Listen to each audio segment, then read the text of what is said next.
Okay. Identifier, ఇది Java identifier. జనరల్గా Java ఐడెంటిఫైయర్ని ఎలా డిఫైన్ చేస్తామంటే, Java identifier is nothing but A name in a Java programme. Name in a Java program is called Java identifier. ఆ name ఏదైనా అవ్వచ్చు, ఒక class name అవ్వచ్చు, ఒక మెథడ్ నేమ్ అవ్వచ్చు, లేదా వేరియబుల్ నేమ్ అవ్వచ్చు, లేదా లేబుల్ నేమ్ అవ్వచ్చు. ఐడెంటిఫైయర్ అంటే ఏంటంటే, జావా ప్రోగ్రాంలో ఒక నేమ్, ఏదైనా ఒక నేమ్ డిఫైన్ చేస్తే ఆ నేమ్ని ఏమంటారు? ఐడెంటిఫైయర్ అంటారు. ఆ ఐడెంటిఫైయర్ మనం ఎక్కడెక్కడ డిఫైన్ చేస్తాం? క్లాస్కి నేమ్గా డిఫైన్ చేస్తాం, మెథడ్కి నేమ్గా డిఫైన్ చేస్తాం, వేరియబుల్కి నేమ్గా డిఫైన్ చేస్తాం. అలాగే లేబుల్ నేమ్ కూడా మనం ఐడెంటిఫైయర్ అనొచ్చు అనమాట. అయితే ఐడెంటిఫైయర్ని ఎలాగ గుర్తిస్తాం? సపోజ్ ఒక ఎగ్జాంపుల్ తీసుకుందాం. మనకు తెలుసు జావాలో ప్రతిదీ క్లాసే. సో ఇది క్లాస్ అనే కీవర్డ్తో టెస్ట్ అని ఒకటి రాశాను. ఇప్పుడు దీనికి మనకి ఎలా ఉంటుంది? Public static void main string args ఏదైనా ఒకటి డిఫైన్ చేస్తాను. Into X is equal to 10. ఇప్పుడు ఈ సింపుల్ ప్రోగ్రాంలో ఎన్ని ఐడెంటిఫైయర్స్ ఉన్నాయి? ఆల్రెడీ ఐడెంటిఫైయర్ అంటే చెప్పాను ఆల్రెడీ. అది నేమ్, ఒక జావా ప్రోగ్రాంలో ఉండే నేమ్ని మనం ఐడెంటిఫైయర్ అంటాం. సపోజ్ ఇది క్లాసు, ఆ క్లాస్ పక్కన డిఫైన్ చేసాం ఏమని? టెస్ట్ అని. సో ఇదొక identifier. Okay. And method name, so main అనేది ఒక మెథడ్, సో ఇదేంటి? ఒక ఐడెంటిఫైయర్. నెక్స్ట్ ఇది అరే, ఇది ఒక ఐడెంటిఫైయర్. ఆర్గ్స్, ఇది కూడా ఐడెంటిఫైయరే. ఇక్కడ ఇంట్ X is equal to 10, X అనేది కూడా ఐడెంటిఫైయరే. సో ఈ ప్రోగ్రాంలో ఎన్ని ఐడెంటిఫైయర్స్ ఉన్నాయి? 5 ఐడెంటిఫైయర్స్ ఉన్నాయి. ఓకేనా? అయితే ఈ ఐడెంటిఫైయర్స్ రాయడానికి ఏమన్నా రూల్స్ ఉన్నాయా? ఎస్, రూల్స్ ఉన్నాయి. ఐడెంటిఫైయర్స్ని ఎలా పడితే అలా రాయలేం. సో ఐడెంటిఫైయర్ని ఎట్లాగా డిఫైన్ చేయాలి అంటే ఎట్లా రాయాలి? సో ఫస్ట్ రూల్ 1 ఏంటంటే, ఇప్పుడు ఒక ఐడెంటిఫైయర్ అంటే ఒక నేమ్ ఇవ్వాలి అని అంటే దాంట్లో అలౌడ్ క్యారెక్టర్స్ ఉండాలి. అంటే ఎలా పడితే అలా రాయలేం కాబట్టి. సో అందులో ఫస్ట్ అలౌడ్ క్యారెక్టర్స్ ఏంటంటే, స్మాల్ ఏ నుంచి స్మాల్ జెడ్ వరకు, నెక్స్ట్ క్యాపిటల్ ఏ నుంచి క్యాపిటల్ జెడ్ వరకు, నెక్స్ట్ 0 నుంచి అంటే నెంబర్స్ 0 నుంచి 9 వరకు యూజ్ చేయొచ్చు. And also special characters like అండర్ స్కోర్ని వాడచ్చు, $సింబల్ వాడచ్చు. అంటే మనం ఒక ఐడెంటిఫైయర్ని డిఫైన్ చేయాలంటే అందులో అలౌడ్ క్యారెక్టర్స్ ఏంటి? Small A to small Z, and capital A to capital Z, and numbers అయితే 0 to 9, and under score $symbol. వీటిని మాత్రం మనం ఐడెంటిఫైయర్లో ఉన్న క్యారెక్టర్స్గా రాస్తాం. అండ్ రెండో రూల్ ఏంటంటే, ఇవి కాకుండా ఇప్పుడున్న కాకుండా సపోజ్ ఈ స్టార్ కానీ లేకపోతే క్యాప్ సింబల్ కానీ ఇట్లాంటి డిఫరెంట్ అండ్ సింబల్ కానీ ఇట్లా డిఫరెంట్ స్పెషల్ క్యారెక్టర్స్ ఉన్నాయి. సో వాటిని కానీ మనం యూజ్ చేసామంటే మనకేమొస్తుందంటే కంపైల్ టైం ఎర్రర్ వస్తుంది. ఖచ్చితంగా కంపైల్ టైం ఎర్రర్ వస్తుంది. అంటే అదర్ దాన్ దీస్ వేరే స్పెషల్ క్యారెక్టర్స్ వీటిని మన జావా అనేది అలౌ చేయదు. ఓకేనా? అంటే ఫర్ ఎగ్జాంపుల్ అంటే ఎలాగా రవి 1 2 3. సో ఇదేంటి, ఇది వ్యాలిడే, ఇది వ్యాలిడ్. అట్లా కాకుండా రవి స్టార్ 1 2 3 ఇది ఇన్వాలిడ్. ఎందుకంటే క్యాపిటల్ ఆర్ స్మాల్ ఏ విఐ 1 2 3 ఇవన్నీ ఏంటి, అలౌడ్ క్యారెక్టర్స్ లిస్ట్లో ఉన్నాయి. అంటే ఈ అలౌడ్ క్యారెక్టర్ లిస్ట్లో ఉన్నాయి, కానీ అంటే రూల్ నెంబర్ 1 దాంట్లో ఉన్నాయి. కానీ ఇది చూస్తే స్టార్ అని ఉంది. స్టార్ అనేది అలౌడ్ క్యారెక్టర్స్లో లేదు. సో దాన్ని బట్టి చెప్పాలంటే ఇదేమో ఇన్వాలిడ్. సో మనకి కంపైల్ టైమ్ ఎర్రర్ వస్తుంది. అండ్ థర్డ్ రూల్ ఏంటంటే ఏదన్నా ఐడెంటిఫైయర్ కానీ దేంతో స్టార్ట్ అవ్వాలంటే ఖచ్చితంగా లెటర్స్తో స్టార్ట్ అవ్వాలి, నెంబర్స్తో కాదు. అంటే సపోజ్ ఏబిసి 1 2 3 అంటే ఇది దేంతో స్టార్ట్ అవుతుంది, ఇట్లా క్యారెక్టర్స్ ఉన్నాయి కదా, వీటితో స్టార్ట్ అవుతుంది. ఐ మీన్ డిజిట్తో స్టార్ట్ అవ్వకుండా ఆల్ఫాబెట్స్తో స్టార్ట్ అవుతుంది. సో ఇది వ్యాలిడ్. కానీ 1 2 3 ఏబిసి అని రాస్తే ఇది నెంబర్తో స్టార్ట్ అవుతుంది. సో నెంబర్తో స్టార్ట్ అయ్యేట్లని ఇన్వాలిడ్. అంటే థర్డ్ రూల్ ఏం చెప్తుంది, identifier should not starts with digit, I mean numbers. Okay. And fourth rule ఏంటంటే జావా అనేది కేస్ సెన్సిటివ్. సో ఇక్కడ మనం కేస్ సెన్సిటివ్ అంటే సపోజ్ ఏబిసి 1 2 3 ఏబిసి 1 2 3 ఏబిసి 1 2 3 చదవడానికి రెండు ఒకేలా ఉన్నాయి, కానీ రెండు సేమ్ కాదు. అంటే సపోజ్ ఇంట్ ఏజ్ ఈజ్ ఈక్వల్ టు 20, ఇంట్ ఏజ్ ఈజ్ ఈక్వల్ టు 20 ఇట్లా డిఫైన్ చేస్తే ఈ ఏజ్ వేరు, ఈ ఏజ్ వేరు, ఈ రెండు సేమ్ కాదు. ఎందుకంటే ఇది case sensitive language. Okay. Next fifth rule, ఏదైనా లెంత్ లిమిట్ ఉందా, ఐడెంటిఫైయర్ని డిఫైన్ చేయడానికి ఏదైనా లెంత్ లిమిట్ ఉందా? నిజానికైతే ఏ లెంత్ లిమిట్ లేదు. మనం ఐడెంటిఫైయర్ని ఎంత లెంత్లో అయినా డిఫైన్ చేయొచ్చు. కాకపోతే ఎక్కువ లెంత్ని డిఫైన్ చేయడం వల్ల మనమే కన్ఫ్యూజ్ అవుతాం తప్ప దానివల్ల ఉపయోగం లేదు. సో బెటర్ ఏంటంటే 15 డిజిట్స్ ఉన్న లెంత్ అయితే బెటర్. మోర్ దెన్ దట్ అంటే ఎక్కువ లెంత్ ఎక్కువ అయ్యే కొలది దానివల్ల యూజ్ అయితే మనకి లేదు. అంటే suppose string Ravi equal to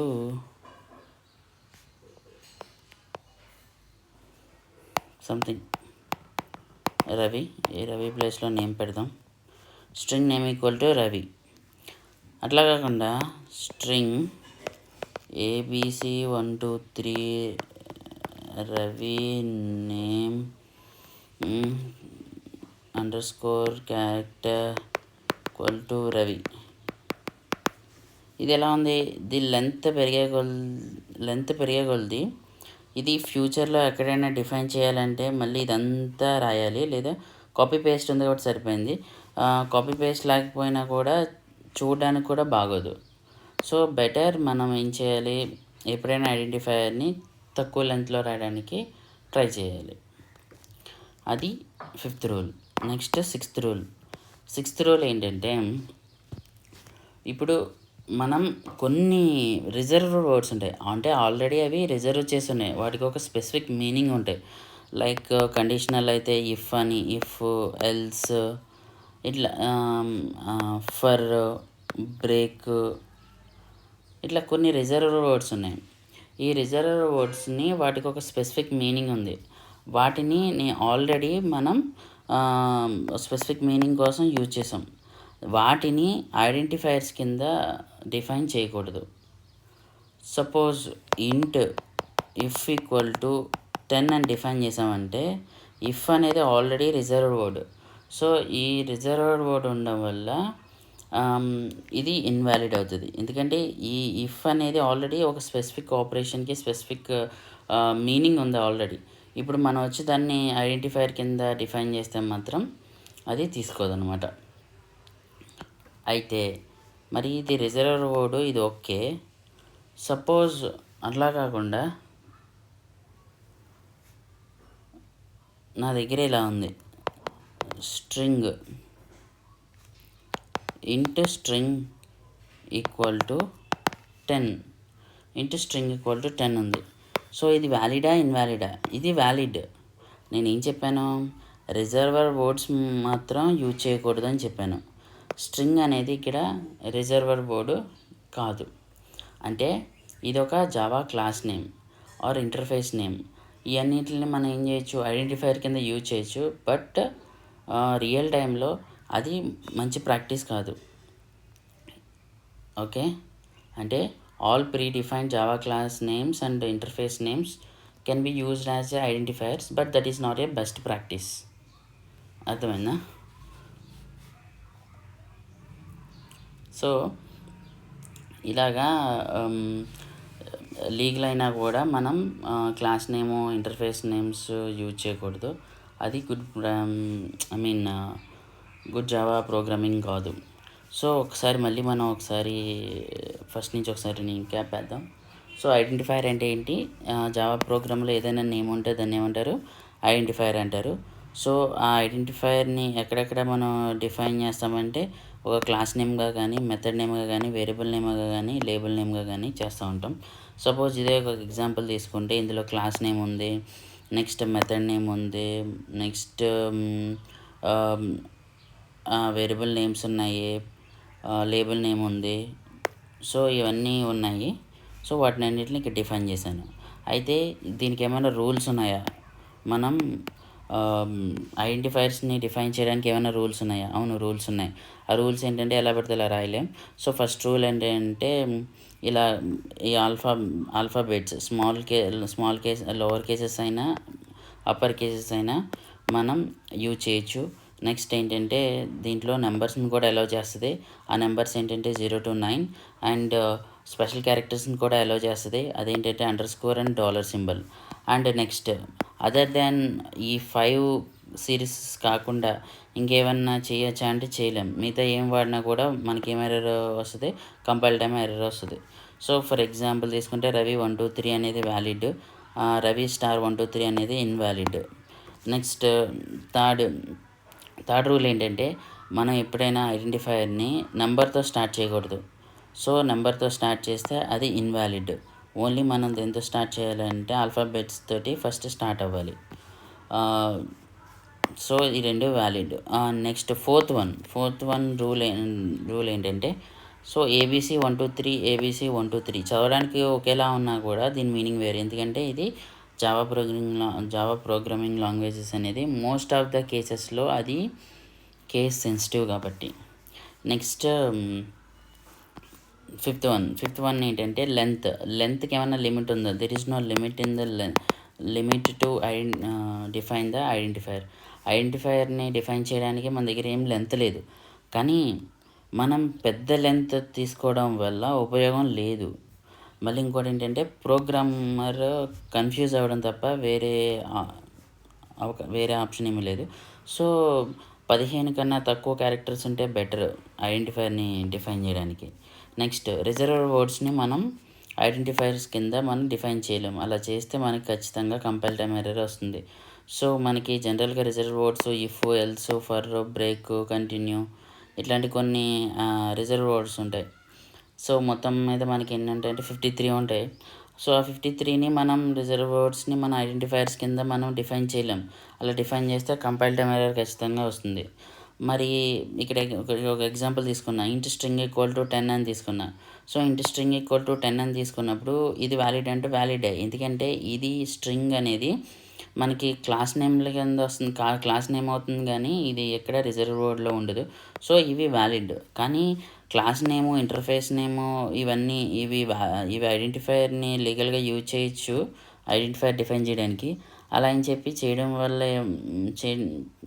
వల్ల కంపైల్ టైమ్ ఎర్రర్ అయితే రాదు, కానీ అది బెస్ట్ ప్రాక్టీస్ కాదు. ఎందుకంటే ఎవరైనా ప్రోగ్రామ్ చూస్తే కన్ఫ్యూజ్ అవ్వడానికి మాత్రమే ఛాన్స్ ఉంటుంది. సో అది గుడ్ ప్రాక్టీస్ కాదు.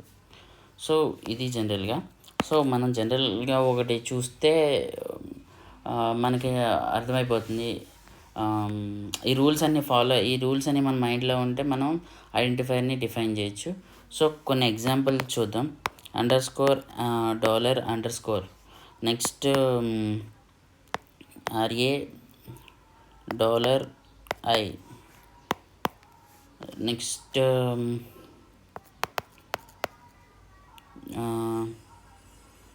Java 3, next all at 1 2 3 ABC, next ABC hash, next capital INT,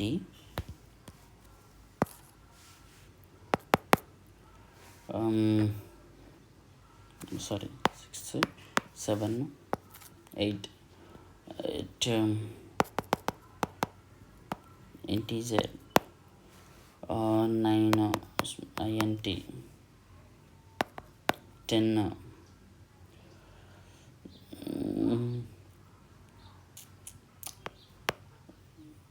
T1 2 3. So ఇది సపోజ్ ఇలా సిరీస్ ఆఫ్ ఐడెంటిఫైర్స్ ఉన్నాయి.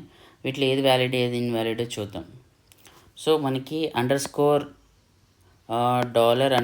అనేది ఐడెంటిఫైర్ని డిఫైన్ చేయడానికి ఉంటుంది. సో ఇది వ్యాలిడ్. నెక్స్ట్ ఈ క్యారెక్టర్స్ ఉన్నాయి, ఆల్ఫాబెట్స్ ఉన్నాయి, మధ్యలో డాలర్ ఉంది. సో ఇది valid. Next Java 3, so alphabets ఉన్నాయి, నెక్స్ట్ నంబర్స్ ఉన్నాయి. సో ఇది వ్యాలిడ్. నెక్స్ట్ @ అనే symbol or special characters Java ఐడెంటిఫైర్స్లో డిఫైన్ చేసలేదు. సో ఇది ఇన్వాలిడ్. నెక్స్ట్ 1 2 3 ABC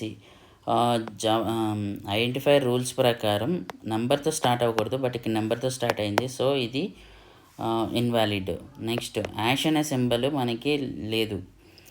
సో ఇది ఇన్వాలిడ్. నెక్స్ట్ క్యాపిటల్ INT ఇంట్. సో ఇది వ్యాలిడ్, ఎందుకంటే క్యాపిటల్ INT ఉంది కానీ రిజర్వ్ వర్డ్ కింద లేదు.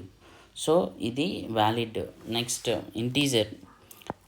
క్యాపిటల్ ఇంటీజర్, ఇది కూడా రిజర్వ్ వర్డ్స్లో లేదు కాబట్టి ఇది కూడా వ్యాలిడ్.